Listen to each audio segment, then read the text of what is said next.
ஸ்ரீமதே ராமானுஜாய நமஹ. பெருமாள் திருமொழி முதல் தசகம் இருளிரிய சுடர்மணிகள் தசகத்தை அனுபவிச்சுட்டு வரோம். அதில் 10வது பாசுரம், வன்பெரு வானகமுய்ய அமரருய்ய மண்ணுய்ய மண்ணுலகில் மனிஷருய்ய துன்பமிகு துயரகல அயர் ஒன்றில்லா துகம் வளர அகமகிழும் தொண்டர் வாழ அன்போடு தென்திசை நோக்கி பள்ளி கொள்ளும் அணியரங்கன் திருமுற்றத்தடியார் தங்கள் இன்பமிகு பெருங்குழுவு கண்டு யானும் இசைந்துடனே என்று கொலோ இருக்கு நாளே. இந்த 10வது பாசுரத்தில் பெருமாள் ஸ்ரீரங்கத்துக்கு ஏன் எழுந்தருளினர் அப்படிங்கிற காரணத்தை சாதிக்கிறார். அவர் ஒரு இடத்துல இருந்த இருப்பை அங்கிருந்து ஸ்ரீரங்கத்துக்கு எழுந்தருளி வந்த பிரகாரத்தையும் சாதிக்கிறார். பெருமாள் முதல்ல ரங்கநாதன் சத்தியலோகத்தில் பிரம்மா ஆராதனம் பண்ண பெருமாள் அப்படிங்கிறத தெரிஞ்சுக்கணும். நம்ம இந்த ஸ்ரீரங்க விமானம் இருக்கே, பிரணவாகார விமானம், அது ஒரு கோயிலாழ்வார் மாதிரி. அந்த கோயிலாழ்வாருக்குள்ளே பெரிய பெருமாள் எழுந்தருளி இருக்கார். அந்த பெருமாளை பிரம்மா ஆராதனம் பண்ணிட்டு வந்திருந்தார்.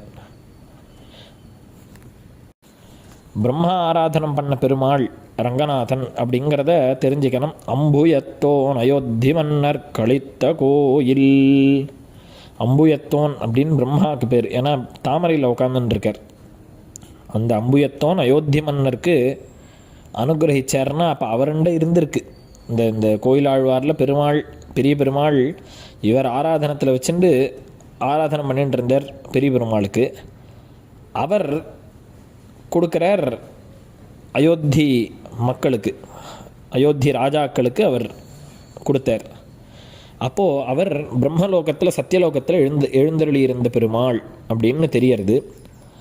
அது ஏன் எழுந்தருளி இருந்தார் அங்கன்னா, வன்பெரு வானகமுய்ய, இந்த நைமித்திக பிரளயம் அப்படின்னு சொல்லுவா. அவாந்தர பிரளயம், மகாப்பிரளயம் அப்படின்னு.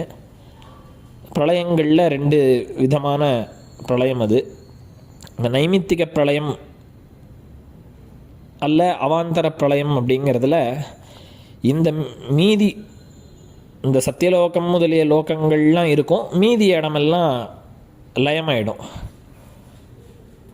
அப்போது இந்த வானகமுய்ய பெருமாள் அங்கே எழுந்தருளி இருந்தார். இந்த அவாந்தர பிரளயத்தை பண்ண போதும் இந்த சத்தியலோகம் முதலிய பிரம்மலோகம் இதெல்லாம் அழியாது. அந்த லோகங்கள்லாம் உஜ்ஜீவிக்கணும் அப்படிங்கிறதுக்காக பெரிய பெருமாள் அங்கே எழுந்தருளி இருந்தார். ஸோ அந்த லோகம் உஜ்ஜீவிச்சா அப்போ ஒரு லோகத்தில் இருக்கிற மனுஷால் உய்யனமே அப்படின்னு வன்பெரு வானகமுய்ய அமரருய்ய, அங்கே இருக்கக்கூடியதான பிரம்மாதி தேவதைகள்லாம் உஜ்ஜீவிக்கணும் அப்படிங்கிறதுக்காக பிரம்மலோகத்தில் கோயிலாழ்வார் அந்த பிரணவாகார விமானத்தில் பெருமாள் எழுந்தருளி இருந்தார். சரி, அங்கே இருந்தால் நமக்கு என்ன? நம்மாழ்வார் கேட்குறார், ஈசன் வானவர்க்கென்பன் என்றால், வான்லோகத்தில் இருக்கிறவாளுக்கு பெருமாள் அப்படின்னா எனக்கு என்ன? அவன் அடியவருக்கு மெய்யனான்னா இருக்கணும். இங்கே இருக்கிறவாளுக்கெல்லாம் பெருமாளாக இருக்கணும், இங்கே இருக்கிறவாளுக்கும். அப்போது பெருமாள் பார்த்தார், சத்தியலோகத்திலே இருந்துட்டு இருந்தால் நம்ம வேலை நடக்காது, மீதி மனுஷால் இல்லாமல் மெய்யனம் அப்படின்னு சொல்லி மண்ணுய்ய மண்ணுலகில் மனிஷருய்ய, இந்த லோகத்தில் இருக்கிற அத்தனை பேரும் உஜ்ஜீவிக்கணும் அப்படின்னு இந்த பூலோகத்துக்கு எழுந்தருளினார். அதுதான் அயோத்தியாவில் இக்ஷ்வாகு வம்சத்தவர்களால் பூஜை செய்யப்பட்டு அயோத்தியாவில், இப்போ சொல்லணும்னா உத்தரப்பிரதேஷ் ஸ்டேட்டில் அயோத்தியா அப்படிங்கிற சிட்டியில் பெருமாள் எழுந்தருளி இருந்தார். அது எதுக்குன்னா, மண்ணுய்ய, இந்த பூமி உஜ்ஜீவிக்கணும். பூமி மாத்திரமில்லை, மண்ணுலகில் மனிஷருய்ய, இங்கே இருக்கக்கூடிய மனுஷியாளாமும் ஒய்யனம். ஆனால் இதை சுவாமி தேசிகன் சாதிக்கிறச்சே, ரங்கே அசேஷஜன சங்கிரகணாய சேதே ரங்கே புஜங்க சயனே ச மகாபுஜங்கா. இங்கே எதுக்கு ஸ்ரீரங்கநாதன் எழுந்தருளி இருக்கார் அப்படின்னு காரணத்தை தேசிகன் சாய்க்கிறார். அசேஷஜன சங்கிரகணாய சேத்தே. ரெண்டு அர்த்தம். அசேஷஜன சங்கிரகணம் அப்படின்றது அனைத்து மக்களையும் ஒரு கோஷ்டியாக, ஒரு கோஷ்டின்னா சங்கிரகணம், கோஷ்டியாக ஆக்கி தன் பக்கத்தில் அழைச்சிட்டு போகணும், உஜ்ஜீவிக்க வைக்கணும் அப்படிங்கிற ஒரு எண்ணம். அசேஷஜன சங்கிரகணாய, கிரகணம்னா எடுத்துக்கொள்ளுதல், சங்கிரகணம்னா நன்கு அவளை பகவத் வசத்தில் வச்சுக்கணும் அப்படிங்கிற ஒரு விஷயத்துக்காக ரங்கத்தில் பெருமாள் சயனிச்சுன்னு இருக்கார்ன்றது ஒரு அர்த்தம். இன்னொரு அர்த்தம் அசேஷஜன சங்கிரகணம் அப்படிங்கிறதுக்கு, அசேஷன்னா முதல் அர்த்தத்தில் அனைத்து மக்களையும், இன்னார் இளையார் அப்படின்றதே கிடையாது, இன்னார் இணையார்னு இல்லாத அசேஷ ஜனம், ஒரு ஒரு மனுஷனும் ரங்கநாதன் விஷயத்தில் பித்தேறி ரங்கநாதனால் எடுத்துக்கொள்ள தகும்படியாக ஆகணும் அப்படிங்கிற விஷயம் முதல் விஷயம். ரெண்டாவது அசேஷ ஜனம் அப்படின்னா சேஷன் தாசன் அப்படின்னு சொல்கிறோமோ இல்லையா, அடியேன் உமக்கு சேஷன், அடியேன் நமக்கு தாசன் அப்படின்னு, ஐஎம் அட் யுவர் டிஸ்போசல் அப்படின்னு சொல்கிறாள் இங்கிலீஷில். அந்த மாதிரி இருக்கிறவா சேஷ ஜனங்கள், தாச ஜனங்கள், பாகவதர்கள். அவள்லாம் பெருமாள்கிட்ட பக்தி பண்ணி சரணாகதி பண்ணிட்டா ரங்கநாதன் திருவடிகளில். அவளை சங்கிரகணம் தனியாக பண்ணணும்னு அவசியம் இல்லை, ஏன்னா அவள்லாம் கிருத்தகிருத்தியர்களாக ஆகிட்டா. அப்போது அவள் இல்லாத மீதி பேர் யார் இருக்கா? அசேஷ ஜனம், சேஷ பின்னமான ஜனங்கள், தாச பின்னமான ஜனங்கள், சரணாகதி பண்ணாத ஜனங்கள், இவாளெல்லாம் சங்கிரகணம் பண்ணணுமா பெருமாளுக்கு. அதனால அசேஷஜன சங்கிரகணாய சேத்தே. இது ஆச்சரியமான அர்த்தம். இது சுவாமி தேசிகனுடைய ஸ்ரீசூக்தி.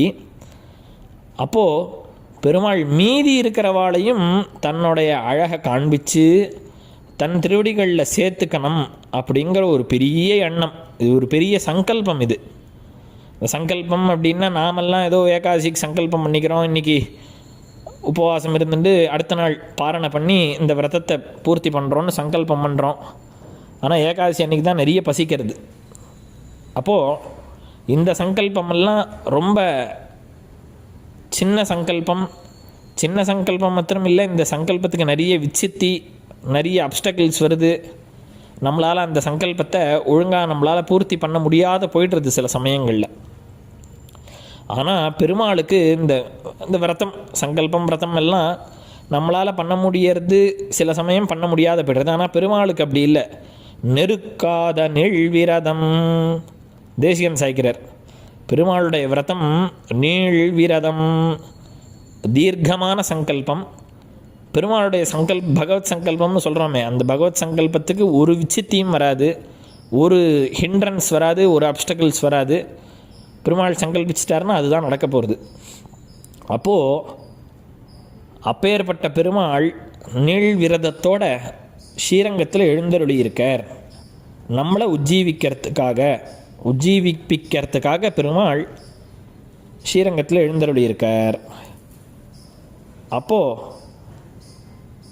இங்கே பெருமாள் எழுந்தருளி இருக்கிறதுனால துன்பமிகு துயரகல அயர் ஒன்றில்லா சுகம் வளர. இந்த சம்சார சாகரம் கோரம் அனந்தம் கிளேசபாஜனம் அப்படின்னு சொல்கிற மாதிரி இந்த சம்சாரம்ன்றது ஒரே துக்கம். துக்கத்தை நிவர்த்தி பண்ணுறதுக்கு பகவானை தவிர வேறு யாரும் கிடையாது. அப்போது அப்பேற்பட்டதான துன்பமிகு துயரகல, நித்தியம் நமக்கு துக்கம்தான் இருக்குது. அந்த துக்கத்துக்கு காரணம் என்ன அப்படின்னா அதை விளைவிக்கக்கூடியதான பாபங்கள். துன்பமிகு துன்பம் துக்கம், அதை ஏற்படுத்தக்கூடிய பாபங்கள் துயர். அந்த துயர் அகல, அது நம்மளை விட்டு போனோம். சரி, துக்கம் போயிடுத்து, துக்கத்துக்கு காரணமாக இருந்த பாப்பமும் போயிடுத்து அப்படின்னா அது மாத்திரம் போருமான்னு கேட்டால் இல்லை. அயர் ஒன்றில்லா சுகம் வளர, துக்கம் சேர்ந்து இருக்கக்கூடியதான துக்க மிஸ்ரம், துக்கம் சேர்ந்து இல்லாதமான சுத்தமான சுகம், துக்க கலப்பு இல்லாததான சுகம் நித்தியம் வளரணும். அப்படி வளரணும் அப்படிங்கிற காரணத்துக்காக அகமகிழும் தொண்டர் வாழ, இந்த துக்கமிஸ்ரம் இல்லாத சுகம் நித்தியமாக வளரணும். அது வளர்ந்து அகம் மகிழனம், பகவத் அனுபவத்தில் திளைத்திருக்கக்கூடியதான ஸ்ரீவைஷ்ணவர்கள் வாழணும்.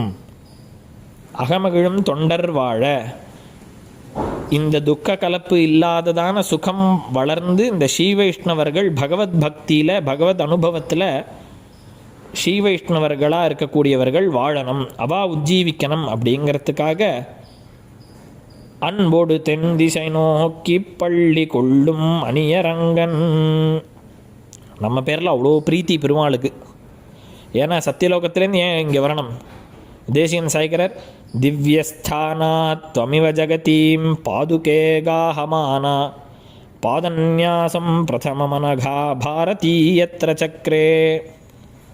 திவ்யஸ்தானாத், திவ்யஸ்தானம்னு பிரம்மலோகம், சதுர்முக பிரம்மா இருக்கக்கூடியதான லோகம். அங்கேருந்து இந்த பாதுகையானவள் ரங்கநாதனை இங்கே எழுந்தருளை பண்ணி வந்திருக்கா ஸ்ரீரங்கத்துக்கு. அப்போது அப்பேற்பட்ட லோகத்திலே நீங்கள் வந்திருக்கார் அப்படின்னா நம்ம பேரில் இருக்கக்கூடியதான அன்பு. நம்ம பேர் இல்லையா, நம்ம பேரில் அன்பா அப்படின்னு கேட்டால் 2-3 விதமாக இதுக்கு அர்த்தம் சொல்லலாம். பெருமாள் ராமாவதாரத்தில் எழுந்தருளி இருந்தப்போ ரங்கநாதன் அயோத்தியாவில் இருந்தார். ராமன் ஆராதித்த பெருமாள் ரங்கநாதன். ராமன் மாத்திரமில்லை, ராமனுடைய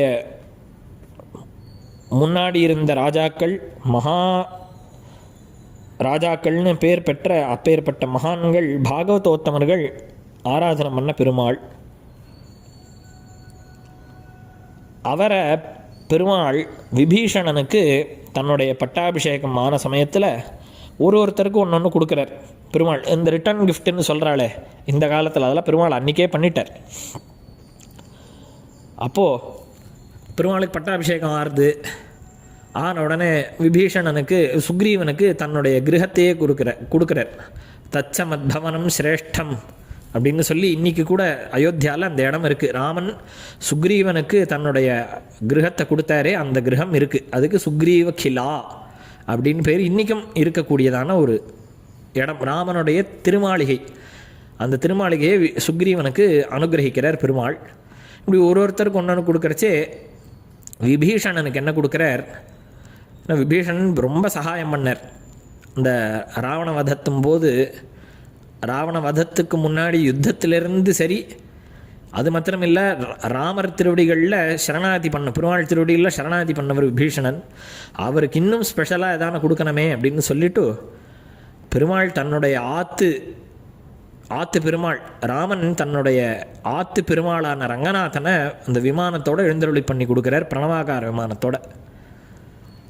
அதை லப்த்வா குலதனம் ராஜா, இந்த விபீஷண ஆழ்வான் அந்த பெருமாள் எழுந்தருளை பண்ணி கொண்டு தெற்க நோக்கி வரார். ஏன்னா அவர் லங்கைக்கு போனமே, வரச்சே பெருமாள் ஸ்ரீரங்கத்தில் சுப்பிரதிஷ்டிதராக ஆயிடுறார், ஸ்ரீரங்கத்திலே எழுந்தருளிடுறார். அப்போது ஸ்ரீரங்கத்தை விட்டுட்டு அவர் நவுரில். ஏன் ஸ்ரீரங்கம்னா, அன்போடு தென் திசை நோக்கி பள்ளி கொள்ளும். விபீஷண ஆழ்வானுக்கு பெருமாள் ராஜ்யத்தை கொடுத்தார். அது மாத்திரமில்லை, அந்த ராஜ்யம் நன்னா நடக்கணும் அப்படிங்கிறதுக்காக தன்னுடைய கட்டாட்சத்தை அந்த திசையில் வச்சுருக்காராம். கட்டாட்சத்தில் வச்சுருக்காருன்னா அங்கே நிறைய விருத்தி ஏற்படணும். அது மாத்திரமில்லை, பெருமாள் நம்ம ராஜ்யத்தை கவனிச்சுன்னு இருக்கார், சூப்பர்வைஸ் பண்ணின்னு இருக்கார் அப்படிங்கிற எண்ணம் விபீஷணனுக்கு இருக்கும். அதனால ஸ்ரீரங்கத்திலிருந்து தென் திசை நோக்கி பார்த்துன்னு இருக்கார் அப்படின்னு சாய்க்கிறார். அது மாத்திரம் இல்லை, தொண்டரடிப்படியாளர் சாய்க்கிறச்சு நம்ம குலசேகர ஆழ்வார் அன்புடு தென் திசை நோக்கின்னு சாய்ச்சார். தொண்டரடிப்படி ஆழ்வார் இன்னும் ஸ்பஷ்டமாகவே சொல்லிட்டார், தென் திசை இலங்கை நோக்கி, லங்கையை நோக்கி பெருமாள் சயனிச்சுருக்கார் அப்படின்னு. இதையே பெரியாழ்வார் சாய்க்கிறச்சே மண்ணுடைய விபீடனர்க்கா மதிலிளங்க திசை நோக்கி மலர்கண் வைத்த. இந்த லங்கையை ராஜ்யம் பண்ணிட்டு இருக்கானே விபீஷணன், அவனுக்காக விபீடனர்க்கா மதிலிலங்கை திசை நோக்கி மலர்கண் வைத்த. இலங்கை இருக்கக்கூடியதான திக்கில் பெருமாள் பார்த்துட்டே இருக்கார். ஆனால் இந்த அன்போடு தென் திசை நோக்கின்றது விபீஷணன் பேரில் ஒரு பரிவு அப்படின்னு ஒரு அர்த்தம் சொல்லலாம். இன்னொன்று அன்புன்னா காதல், காதலால் தென் திசையை பார்த்துட்டு இருக்கார் அப்படின்னு ஒரு அர்த்தம் ஏற்படுறது. காதல்னால் யார் பேரில் காதல்? நம்ம பேரில் காதல் சொல்லலாம், விபீஷணன் பேரில் அன்பு பரிவு காதல் சொல்லலாம். ஆனால் காதல் அப்படிங்கிறது ஆண்டாள் பேரில் அப்படின்னு சொல்லலாம். ஏன்னா ஆண்டாள் பெருமாளை காதலிச்சா அப்போ இவரும் இன் ரிட்டர்ன் கொடுக்கணுமே. அதுக்காக பெருமாள் முன்னையே எழுந்தருளி ஸ்ரீரங்கத்திலேருந்து தெற்க ஸ்ரீவில்லிபுத்தூரை பார்த்து எழுந்தருளி இருந்தார் அப்படின்னு இந்த அற்புதமான அர்த்தத்தை சுவாமி தேசிகன் சாய்க்கிறார். திக்தக்ஷிணாபி பரிபக்திரிமபுண்யலப்யாத் சர்வோத்தரா பவதி தேவி தவாவதாராத் எத்ரைவரங்கபதினா பகுமானபூர்வம் நித்ராளுனாபி நியதம் நிஹிதாः கடாட்சாः. என்ன இந்த ஸ்லோகத்துக்கெல்லாம் தேசிகனுக்கு ஆண்டாள் பேரில் எவ்வளோ பக்தி இருந்ததுன்னா இந்த மாதிரி சாய்ப்பார் தேசிகன். இந்த ஒரு ஸ்லோகத்துக்கும் சுவாமி தேசிகனும் ஒரு லட்சம் கோட்டி கொடுக்க வேண்டாமா? நம்ம தான் கொண்டாட தெரியாத சுவாமியை கொண்டாட தெரியாத வச்சுன்னு இருக்கோம், இருக்கட்டும். அப்போது இந்த ஸ்லோகத்தில் ரங்கபதினா பகுமானபூர்வம் நித்ராளுனா ரங்கபதினா பகுமானபூர்வம் நியத்தமாக அந்த ஸ்ரீவில்லிபுத்தூரை பார்த்துட்டு இருக்கார். எப்போ ஆண்டாள் நம்மளை பாடுவா, எப்போ ஆண்டாள் அவதாரம் பண்ண போகிறா, அவளுக்காக காத்துன்னு இருக்கா மாதிரி அந்த திசையே நோக்கி பார்த்துட்டு இருக்கார். இப்போ ஆஃபீஸ் போயிட்டான்னா ஆற்றுல அவள் வர சமயமாக எடுத்துன்னா அந்த திசையை நோக்கி நாமெல்லாம் பார்த்துட்டு இருக்கோம்ல, எத்தனை மணிக்கு வருவா எப்போ வருவா அப்படின்னு அந்த திக்கையே பார்த்துட்டு இருப்போம். அந்த மாதிரி பெருமாள் என்னைக்கு ஆண்டாள் வருவா அப்படின்ற ஒரு அன்போடு தென் திசை நோக்கி பள்ளி கொள்ளும் அணியரங்கன் திருமுற்றத்தடியார் தங்கள். அப்பேற்பட்டதான அழகிய ஸ்ரீரங்கத்தில் இருக்கக்கூடிய திருமுற்றம், அந்த க்ஷேத்திரத்தில் இருக்கக்கூடிய அடியார் தங்கள் இன்பமிகு பெருங்குழவு, அங்கே இருக்கக்கூடியதான பாகவதோத்தமர்கள் ரங்கநாதனை நன்னா அனுபவிச்சுட்டு இருக்கா. அப்பேற்பட்ட ஸ்ரீ வைஷ்ணவ திரளை கண்டு அந்த திரள் கோஷ்டி இருக்கே பாகவதாளுடைய கோஷ்டி, அந்த கோஷ்டியில் யானும் இசைந்து, யானும் அடியேனும் நானும் அப்படின்ற அர்த்தம். உம்மைத்தொகை எதுக்கு அப்படின்னா, நான் ஒரு ராஜா, இந்த பாகவதாள்லாம் தானே என் கோஷ்டியில் சேரணும்னு நினைக்காத, அவர்களோட ஒருத்தனா நான் இருக்கணும் அப்படின்னு சாய்க்கிறார். யானும் இசைந்து உடனே என்று கொலோ இருக்கும் நாளே. உடனேன்னா என்ன தான் சிலர் சேவிச்சுன்னு இருக்கா. ராஜான்றப்போ மந்திரிகள் அங்கே இருக்கிற குடிமக்கள்லாம் என்ன சேவிக்கிறா. ஆனால் இப்பேற்பட்ட வாழ்க்கையை ஒழிந்து ஸ்ரீ வைஷ்ணவர்களுடைய கோஷ்டியில் அவளுடைய திரளில் பெருமாளை சேவிச்சுன்னு இருக்கக்கூடிய நாள் என்னைக்கோ அப்படின்னு ஆழ்வார் கதர்றார் இந்த 10 பாசுரங்களில். இந்த தசகத்தோடைய கடைசி பாசுரம் திடர் விளங்கு கரை பொன்னி நடுவு பாட்டு திருவரங்கத் தரவணையில் பள்ளி கொள்ளும் கடல் விளங்கு கருமேனி அம்மான் தன்னை கண்ணாரக் கண்டுகக்கும் காதல் தன்னால் குடை விளங்கு விரல் தானை கொற்ற உள்வாள் கூடலர்கோன் கொடை குலசேகரன் சொற்செய்த நடைவிளங்கு தமிழ் மாலை 10 வல்லார் நலந்திகள் நாரணனடி கீழ் நன்னுவாரே. திடர் விளங்கு கரை பொன்னி, 2 கரையிலையும் உபய காவேரி மத்தியத்தில் பெருமாள் எழுந்தருளி இருக்கார் ஸ்ரீரங்கத்தில். இப்போ பொன்னி நடுவு அப்படின்னா காவேரி சுற்றி இருக்குது, அதுக்கு நடுவில் ஸ்ரீரங்கம் இருக்குன்ற அர்த்தம். காவேரி மத்திய தேசே மிருதுதர பனிராட் போக பரியங்க பாகே. காவேரி மத்திய தேசே அப்படின்னு ரெண்டு பக்கமும் காவேரி நல்ல பிரவாகமாக சூழ்ந்திருக்கு. அப்பேற்பட்ட ஸ்ரீரங்கத்தில் திருவரங்கத் தரவணையில் பள்ளி கொள்ளும் அங்கே ஆதிசேஷனில் எழுந்தருளி இருக்கக்கூடியதான கடல் விலங்கு கருமேனி அம்மான், கடலை போல கருத்த நிறமுடையதான பெருமாளை கண்ணார கண்டுகக்கும் காதல் தன்னால், அந்த பெருமாளை சேவிச்சு அலுப்பே வரக்கூடாது. எவ்வளோ சேவித்தாலும் அலுப்பில்லாதபடிக்கு சேவிக்க முடியும்னா ரங்கநாதனை சேவிக்க முடியும்.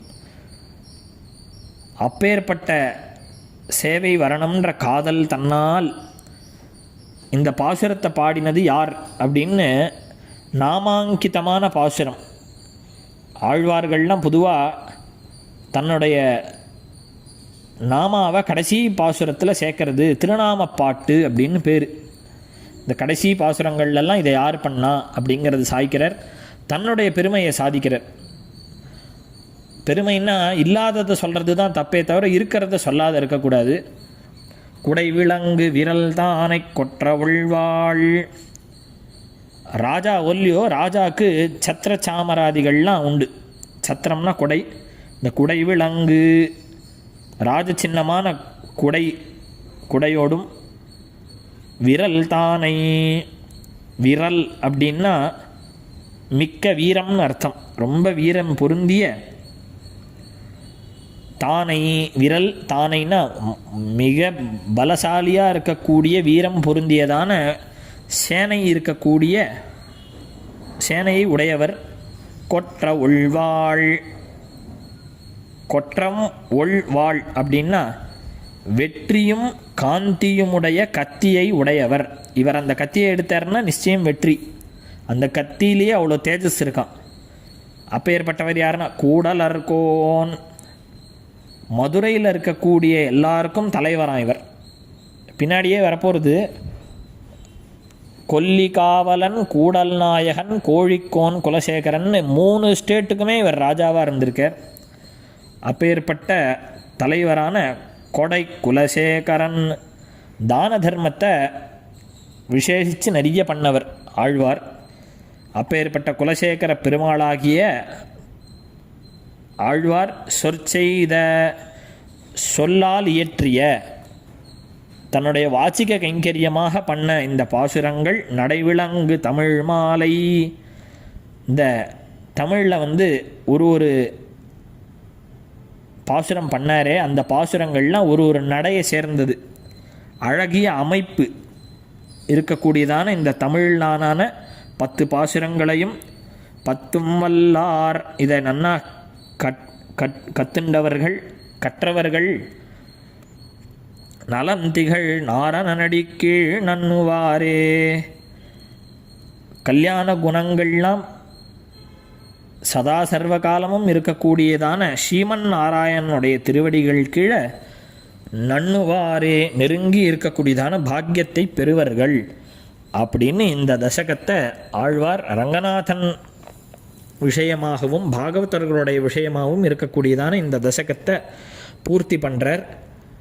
அடுத்த உபன்யாசத்திலிருந்து தேட்டரும் திரள் அப்படின்னு பாகவதாள் விஷயமான 10 பாசுரங்களை சாதிக்க போகிறார். அடுத்த அனுபவம் அடுத்த உபன்யாசத்தில். ஸ்ரீமதே நிகமாந்த மகாதேசிகாய நமஹ.